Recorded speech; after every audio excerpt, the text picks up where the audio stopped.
మే చివరి వారంలో ఊహించని విధంగా ఉండబోతున్న రాశులు ఏవి అంటే గ్రహాల రాకుమారుడు బుధుడు. అయితే ఈయన మే నెలలో 2 సార్లు తన రాశిని మార్చుకుంటున్నాడు. మే 31న ఈయన మరోసారి మేష రాశిలోకి ప్రవేశించనున్నాడు.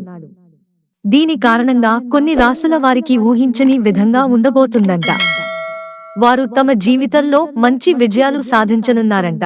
అంతేకాకుండా స్టాక్ మార్కెట్, వ్యాపారాలలో పనిచేస్తున్న వారికి బుధ గ్రహ ప్రభావం అద్భుతంగా ఉంటుందంట. కాగా ఏ రాశి వారికి బాగుండబోతుందో ఇప్పుడు తెలుసుకుందాం. మేషరాశి. ఈ రాశి వారికి బుధుడి సంచారం చాలా అద్భుతమైన ప్రయోజనాలను అందిస్తుంది. బుధుడు మేషరాశిని వీడి వృషభంలోకి ప్రవేశించడం వలన వ్యాపారాలలో మంచి నిర్ణయాలు, కొత్త వ్యాపార ప్రయత్నాలు, ఆర్థికంగా కూడా వీరికి చాలా బాగుంటుందంట. అంతేకాకుండా పెట్టుబడులు పెట్టే వారికి కూడా బాగుండనుంది అంటున్నారు. కర్కాటక రాశి. బుధుడి సంచారం కర్కాటక రాశి వారికి చాలా లాభాలను తీసుకొచ్చి పెడుతుంది. అన్ని రంగాల్లో వీరు దూసుకుపోయేలా చేస్తుంది.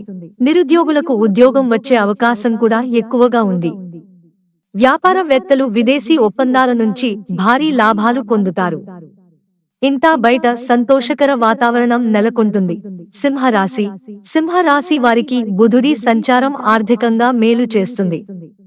ఈ సంచారం కర్మ 9వ ఇంట్లో జరుగుతుంది. డబ్బు సంపాదించడంలో కలిసి వస్తుంది.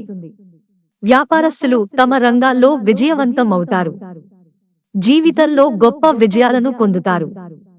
ఆత్మవిశ్వాసంతో అనేక లాభాలు గడిస్తారు.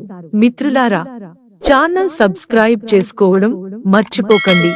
ధన్యవాదాలు.